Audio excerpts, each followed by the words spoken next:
Sir కొత్తగా vehicles కొనాలనుకునే వాళ్ళు ఎలాంటి జాగ్రత్తలు తీసుకోవాలి? బికాజ్ సుప్రీంకోర్టు ఏదో గైడ్ లైన్స్ రిలీజ్ చేసింది especially about third party vehicles. So ఏంటది అండ్ దాని గురించి క్లియర్గా చెప్తారా?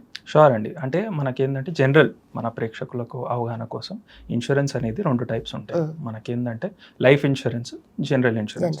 లైఫ్ ఇన్సూరెన్స్ అనేది మన హెల్త్ మీద, మన లైఫ్ మీద తీసుకునేది. జనరల్ ఇన్సూరెన్స్ కేటగిరీలో మనకి హెల్త్ ఇన్సూరెన్స్ కానీ, మోటార్ వెహికల్ ఇన్సూరెన్స్ కానీ, మనకు ట్రావెలర్స్ ఇన్సూరెన్స్ అని, హోమ్ ఇన్సూరెన్స్ అని చాలా అదర్ ఇన్సూరెన్సెస్ ఉంటాయి. మనం ప్రత్యేకంగా ఇప్పుడు మాట్లాడుతుంది మన మోటార్ వెహికల్స్ మీద తీసుకునే ఇన్సూరెన్స్ గురించి. అందరికి తెలిసిందే, మనకేంటంటే బండి కొంటున్నప్పుడు మ్యాండేటరీగా మనకు ఇన్సూరెన్స్ విధించడం జరుగుతుంది. అంటే ఇప్పుడు మీరు కార్ కొంటే జనరల్ ఇప్పుడున్న కరెంట్ గైడ్ లైన్స్లో మీరు కార్ కొనడానికి వెళ్తే మీ డీలరే మీ కార్ కాస్ట్లో కార్కి సంబంధించిన కాస్ట్ ప్లస్ దాని మీద వచ్చిన రోడ్ ట్యాక్స్ ప్లస్ దాని మీద వచ్చిన జిఎస్టీ ప్లస్ దాని మీద వచ్చిన ఇన్సూరెన్స్ కూడా వాడు కాస్ట్ కాంపోనెంట్లోనే యాడ్ చేసి మీకు చెప్పడం జరుగుతుంది. As per the current conditions car కొనడానికి పోతే మనకు 3 years థర్డ్ పార్టీ ఇన్సూరెన్స్ తీసుకోవడం మ్యాండేటరీ. ప్లస్ 2 wheelers తీసుకుంటే మనకు 5 years insurance mandatory. So this is the current guide line అనమాట. ఇప్పుడు వాహనదారులకి కలిగే ఇబ్బంది ఏముంటుందంటే అప్పుడప్పుడు తెలుసో తెలియకో మనం యాక్సిడెంట్స్ కూడా గురవడం జరుగుతుంది. సో ఇప్పుడు యాక్సిడెంట్స్ గురైనప్పుడు ఏంటంటే మళ్ళీ కోర్టుల కేసులు ఎవరికైనా మనము ప్రాపర్టీ పరంగా అయినా, వాళ్ళ లైఫ్ పరంగా అయినా, వాళ్ళ వెహికల్ పరంగా అయినా ఏమైనా డ్యామేజ్ జరిగితే వాళ్ళు ఏంటంటే మోటార్ యాక్సిడెంట్స్ క్లెయిమ్ ట్రిబ్యునల్ ఉంటుంది. దాంట్లో వెళ్ళి కేసు ఫైల్ చేసుకొని మళ్ళీ కేసుల చుట్టూ తిరుగుతూ ఒక కాంపెన్సేషన్ డిసైడ్ చేసిందంటే కోర్టు ఆ కాంపెన్సేషన్ కట్టాల్సిన పరిస్థితి కూడా ఉంటుంది.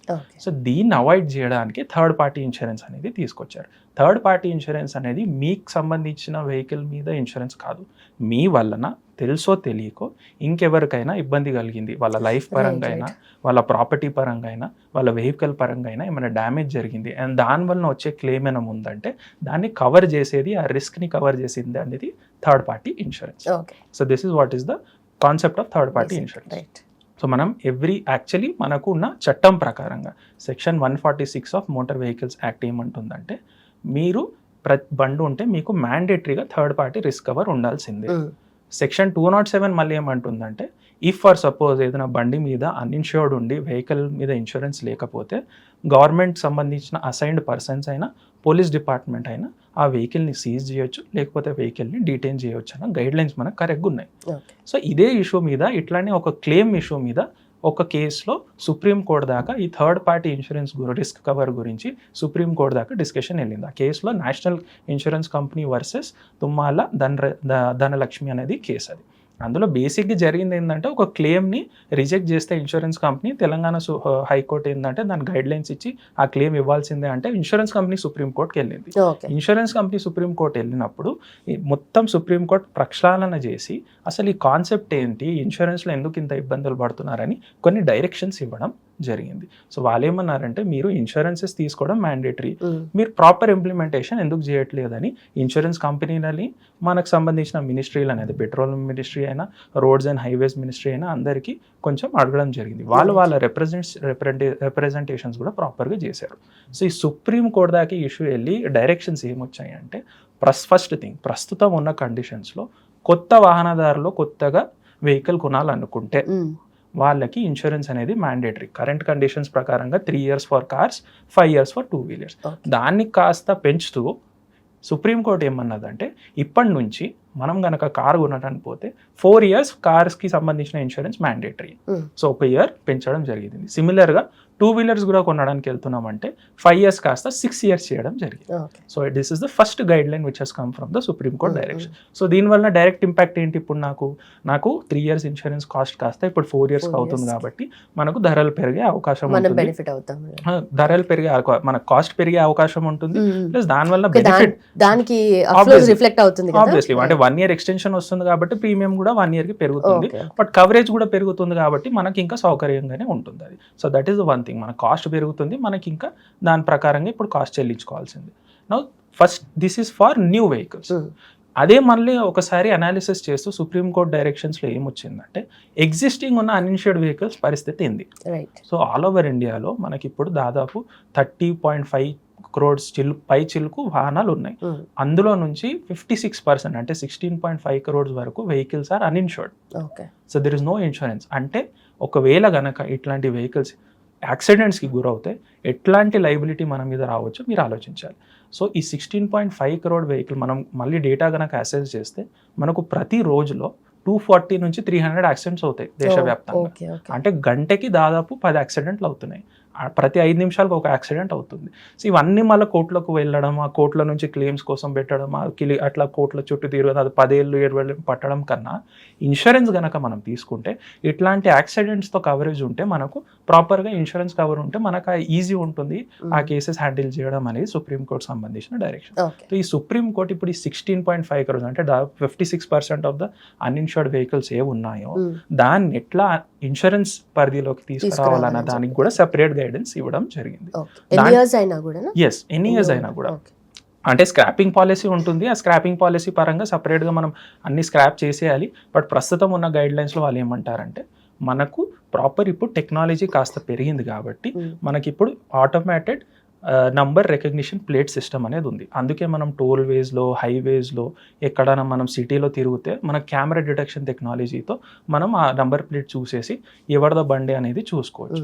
సో ఇప్పుడు సుప్రీంకోర్టు దాన్నే ఇంకా పొడిగిస్తూ ఏమన్నదంటే మీరు టెక్నాలజీని ఇంటిగ్రేట్ చేసి ఇదే data insurance department, insurance companies కూడా షేర్ చేస్తే whether this vehicle is insured or not వాళ్ళకి తెలుస్తుంది. ఒకవేళ అన్ఇన్షూర్డ్ వెహికల్ ఉందంటే వాళ్ళకి ఇమీడియట్గా మీరు చలాన్స్ విధించండి అని సుప్రీంకోర్టు డైరెక్షన్ ఇవ్వడం జరిగింది. ఇది ఎట్లా అంటే బేసిక్గా if you are having an uninsured vehicle then మీకు ఇక్కడ డిటెక్ట్ అయ్యి మీ దగ్గర కనుక అన్ఇన్షూర్డ్ వెహికల్ ఉంటే మీకు డైరెక్ట్ చలాన్స్ వస్తాయి. ఎనీ కైండ్ ఆఫ్ వెహికల్స్ కి any kind of general 2-wheelers 4-wheelers any kind of vehicle but 2-wheeler 4-wheeler will be under more scrutiny. But commercial vehicles as well అన్నిటికీ ఇన్సూరెన్స్ కవరేజ్ అంటే అన్నిటికి ఉండాలా, మ్యాండేటరీగా ఉండాలి. Now ఇప్పుడు ఇక్కడ ఏంటంటే ఏఆర్ఎన్పి సిస్టమ్ని బేస్ చేసుకొని ఇన్సూరెన్స్ కంపెనీలతో మనం ఇంటిగ్రేట్ చేసేసుకొని వాళ్ళ టెక్నాలజీతో మనం యూజ్ చేసేసుకొని అన్ఇన్షూర్డ్ వెహికల్స్కి చలాన్ పంపించండి అని గైడ్ లైన్స్ ఇవ్వడం జరిగింది. దీన్ని ఒక పైలట్ మోడల్ కింద ఫస్ట్ నడిపించండి, ఇది ఎలా మనకు రిజల్ట్స్ ఇస్తాయో చూసి మనం ఎట్లా ఇంప్లిమెంట్ చేద్దాం అనేది ఆలోచిస్తామని చెప్పారు.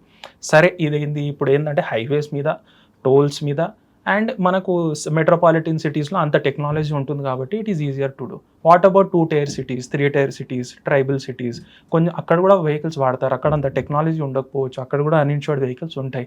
వాళ్ళ పరిస్థితి ఏంది, వాళ్ళని ఎట్లా ఇన్సూరెన్స్ హ్యాబిట్లోకి తీసుకురావాలన్న డిస్కషన్ జరిగినప్పుడు మళ్ళీ కోర్టు దాని డైరెక్షన్ ఏమి ఇచ్చిందంటే ఫ్యూల్ స్టేషన్స్ అంటే నో ఇన్సూరెన్స్ నో ఫ్యూల్.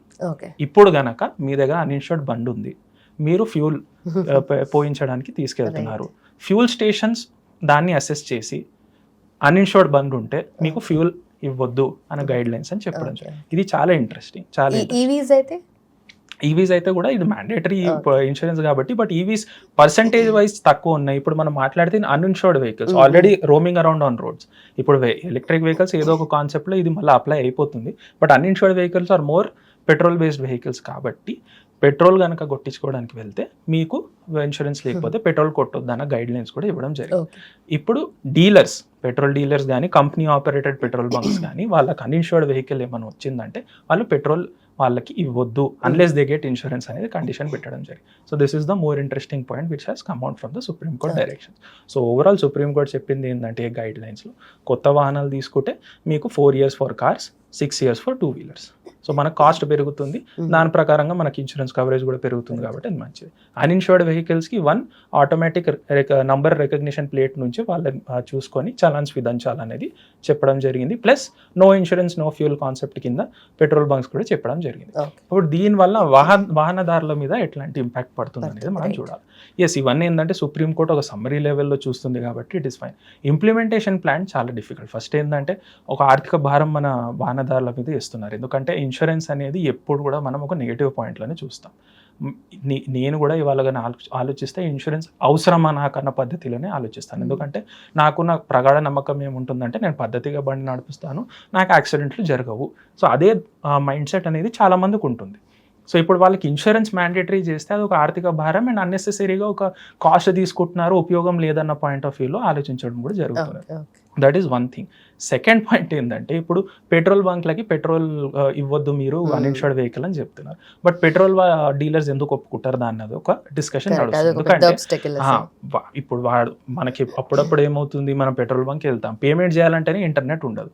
వాళ్ళు ఆ ఇంటర్నెట్ అంతా టెక్నాలజీ పెట్టేసుకొని అసెస్మెంట్ చేసి వాడు వచ్చి 5 నిమిషాలు అన్ఇన్షూర్డ్ వెహికల్ అని చెప్పి వాళ్ళు పెట్రోల్ ఇవ్వద్దు అని చెప్పి అసెస్మెంట్ చేయడం చాలా కష్టం. అది కాకుండా మళ్ళీ అడ్డదారులు తొక్కుతూ ఇన్సూరెన్స్ లేకపోయినా ఇన్సూరెన్స్ ఉందని పత్రాలు క్రియేట్ చేసుకొని ఇవన్నీ చేసే చెక్ చేస్తూ కూర్చుంటారు అనేది ఒకటి. ఇంకొకటి ఏంటంటే టెక్నాలజీ మనం చెప్తున్నాం కానీ అంత అడ్వాన్స్డ్ ఉందా? ఎందుకంటే ఇవాళ కూడా మనం పోలీస్ గనక ఎక్కడన్నా మన రోడ్ మీద వెహికల్ పట్టుకుంటే వాళ్ళే మనల్ని మీ డాక్యుమెంట్స్ ఇవ్వండి అని అడుగుతారు. వాళ్ళకి అంత టెక్నాలజీ లేదు దట్ మన నంబర్ కనుక్కొని దాని ప్రకారం ఓన్లీ మన చలాన్స్ ఏ ఉన్నాయో చూస్తారు కానీ ఇన్సూరెన్స్ ఉందా లేదా అంత ఇంటిగ్రేషన్ టెక్నాలజీ అవన్నీ లేవు. సో ఇవన్నీ ఎట్లా ఇంప్లిమెంట్ చేస్తారు, దానివల్ల ఎంత మనకు కంప్లైంట్స్ చేసుకున్న బర్డన్ అనేది వస్తుంది అనేది interesting to watch. But overall కనుక చూస్తే మనకు కొంచెం అవగాహన పరంగా కూడా ఇన్సూరెన్స్ ఇస్ ఇంపార్టెంట్. మనకి జనరల్ మెట్రోపాలిటన్ సిటీస్లో, అర్బన్ సిటీస్లో ఏంటంటే మనం జనరల్గా తీసేసుకుంటాం. బట్ 2 టైర్ 3 టైర్ సిటీస్లో స్టిల్ కొంచెం ఏంటంటే డిసగ్రిమెంట్ ఉంటుంది, ఇన్సూరెన్స్ అవసరం లేదని. సో వాళ్ళు కూడా over a period of time దీన్ని అర్థం చేసుకొని ఇన్సూరెన్స్ అంబిట్లో వాళ్ళ వెహికల్స్ని తీసుకొస్తే వాళ్ళకే మంచిది. ఎస్, దీంట్లో గవర్నమెంట్ కూడా చాలా చేయొచ్చు. ఎందుకంటే ఇప్పుడు నేను ఇండివిజువల్గా వెళ్ళి పాలసీ కొనాలనుకుంటే it will be difficult, premium ఎక్కువ ఛార్జ్ చేస్తారు. అదే కనుక గవర్నమెంట్ ఒక సబ్సిడీ ఇన్సెంటివ్ తెచ్చి సరే 3 ఇయర్స్ మీరు తీసుకుంటే 1 ఇయర్ మేమేం అడిషనల్గా గవర్నమెంట్ దానికి సబ్సిడీ ఇస్తుంది, మీకు 1 ఇయర్కి ఇన్సూరెన్స్ కాస్ట్ మీరు కట్టాల్సిన అవసరం లేదు అని నెగోషియేట్ చేస్తే, గవర్నమెంట్ పరంగా ఇన్సూరెన్స్ కంపెనీస్తో నెగోషియేట్ చేస్తే మనకు కమిషన్ ఒక మన ప్రీమియం కూడా తక్కువ చేసే ఆస్కారం ఉంటుంది. సో ఇవన్నీ ఏంటంటే ఇంకా డిస్కషన్ పాయింట్స్. బట్ ఓవరాల్ వచ్చిన supreme court guidelines on vehicles third party insurance policies అనేది ఇది. రైట్. బట్ మీరు అన్నట్టుగా గవర్నమెంట్ సైడ్ నుండి ఆ స్కీమ్స్ కానీ పాలసీ మేకింగ్లో డిఫరెన్సెస్ అనేవి చూస్తే కనుక అందరికీ కూడా హెల్ప్ఫుల్గా ఉంటుంది. Absolutely. Perfect. Thank you so much. Thank you so much అండి.